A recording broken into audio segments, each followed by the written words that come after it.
নমস্কার বন্ধুরা, আপনারা দেখছেন মৌয়ের সাথে রান্নাবান্না। আজকে বানাবো একটি হেলদি সুস্বাদু ঘরোয়া রান্না, নিরামিষ লাউয়ের তরকারি। ঘরোয়া খাবারের থেকে ভালো আর কোনো খাবার হতে পারে না। আমরা বাইরে যতই খাই, বাড়ির রান্না সবসময় স্বাস্থ্যকর, সুস্বাদু এবং সহজপাচ্য হয়ে থাকে।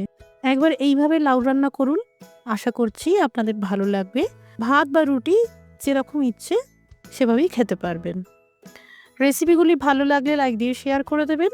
আরও নতুন নতুন রেসিপি পাওয়ার জন্য চ্যানেলটি সাবস্ক্রাইব করে রাখুন। এখানে একটা কচি লাউকে অর্ধেক করে নিয়েছি। বাকি অর্ধেকটা দিয়ে আমি নিরামিষ লাউয়ের কোফতা কারি বানিয়েছিলাম। তার রেসিপি আপনারা আমার চ্যানেলে পেয়ে যাবেন। আমি গতকালই আপলোড করেছিলাম। আর বাকি অর্ধেকটা দিয়ে আমি নিরামিষ লাউয়ের তরকারি রান্না করব। এই লাউটাকে আমি পাতলা করে এইভাবে পিস পিস করে কেটে নিয়েছি। একটা বড় সাইজের টমেটোকে এইভাবে পাতলা করে স্লাইস করে নিয়েছি। আপনারা চাইলে টমেটো পিউরি করতে পারেন বা ফাইনলি চপ করে নিতে পারেন। এখানে কয়েকটা গোটা মশলাকে ক্রাশ করে নেব। একটা লবঙ্গ, দুটো এলাচ, কয়েকটা গোলমরিচ দানা, সামান্য জায়ফলের একটা ছোট্ট টুকরো। এই মশলাগুলোকে গোটা ফোড়ন হিসেবে আপনারা দিতে পারেন অথবা এইভাবে ক্রাশ করে নিয়েও ফোড়নে দিতে পারেন। এখানে একটি পাত্রে নিয়েছি 2 চা চামচ থেতো করা আদা। নিরামিষ রান্না, সুতরাং পেঁয়াজ রসুনের ব্যবহার হবে না। 1/2 চা চামচ হিং দিয়ে দিলাম, 1/2 চা চামচ হলুদ গুঁড়ো দিয়ে দিলাম, 1 চা চামচ ঝাল লঙ্কার গুঁড়ো দিয়ে দিলাম, 1 চা চামচ ধনের গুঁড়ো দিয়ে দিলাম, 2 চা চামচ জিরের গুঁড়ো দিয়ে দিলাম। এই রান্নায় জিরের গুঁড়ো পরিমাণে বেশি ব্যবহার করা হয়। 1/2 চা চামচ সাদা লবণ দিয়ে আর সামান্য জল দিয়ে ভালো করে গুলে নিয়ে 5 মিনিট মতন রেখে দিতে হবে। এই রান্নাটা খুবই কম তেলে বানাবেন, তাহলে খেতে ভালো লাগবে। এখানে আমি 1 টেবিল চামচের মাপ করে 2 টেবিল চামচ সরষের তেল দিয়ে দিলাম। মাঝে সাডেনলি ক্যামেরাটা অন করতে ভুলে গিয়েছিলাম, তাই শ্যুট করা হয়নি।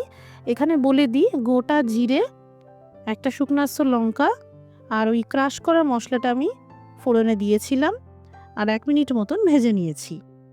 এবার এই যে 5 মিনিট ভিজিয়ে রেখেছিলাম মশলাটা, এই মশলা মিশ্রণটা দিয়ে দিলাম।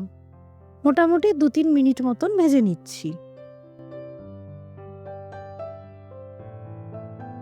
এখানে 2টো কাঁচা লঙ্কাকে দুভাগে এইভাবে ভেঙে দিয়ে দিলাম। যারা ঝাল পছন্দ করেন না, দেবেন না।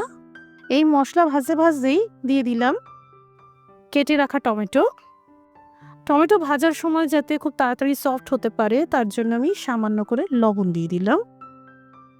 ভাজার সময় অল্প করে বারে বারে জল দিয়ে মশলা কষাতে হবে, আর অবশ্যই গরম জলের ব্যবহার করবেন। যেহেতু কম তেলে রান্না করা হচ্ছে, সুতরাং স্বাদ আনার জন্য অল্প করে জল দিয়ে দিয়ে এইভাবে মশলা কষিয়ে নিতে হবে। আর অবশ্যই খেয়াল রাখবেন যেন মশলা পুড়ে না যায়। এখানে 1 কাপ ছোলা লবণ মিশিয়ে কুকারে সিদ্ধ করে নিয়েছিলাম, দিয়ে দিলাম। এই ছোলা সারা রাত ভিজিয়ে রাখবেন, তারপর কুকারে সিদ্ধ করে নেবেন। এই সিদ্ধ ছোলা দিলে রান্নাটা খেতে আরও ভালো লাগে। এরই সাথে কাটা লাউ দিয়ে দিলাম। মশলার সাথে ভালো করে এবার মিশিয়ে আরও 2 মিনিট ভেজে নিচ্ছি।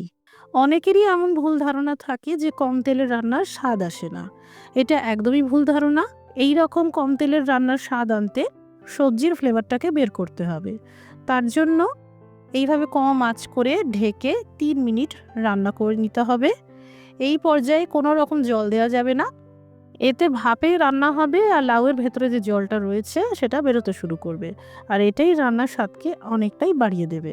এইভাবে ঢেকে 2 মিনিট রান্না করে নেওয়ার পর প্রথমে দিয়ে দিলাম 1 গ্লাস গরম জল। ভালো করে মিশিয়ে নিয়ে পরে আরও 1/2 গ্লাস গরম জল দিয়ে দিলাম। সুতরাং টোটাল 1.5 গ্লাস মতন গরম জল দিলাম। স্বাদ মতন লবণ দিয়ে দিলাম। এবার কম আঁচে ঢেকে সবজি সুসিদ্ধ হওয়া পর্যন্ত রান্নাটা করব। লাউ সিদ্ধ হয়ে গেছে, এবার দিয়ে দিলাম কুচানো ধনেপাতা,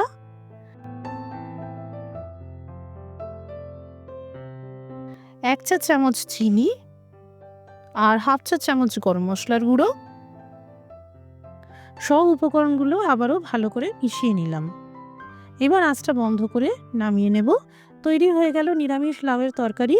একবার এইভাবেও লাউ রান্না করে দেখতে পারেন। আর যেহেতু কম তেলে রান্নাটা, তাই বয়স্ক মানুষরাও খেতে পারবেন।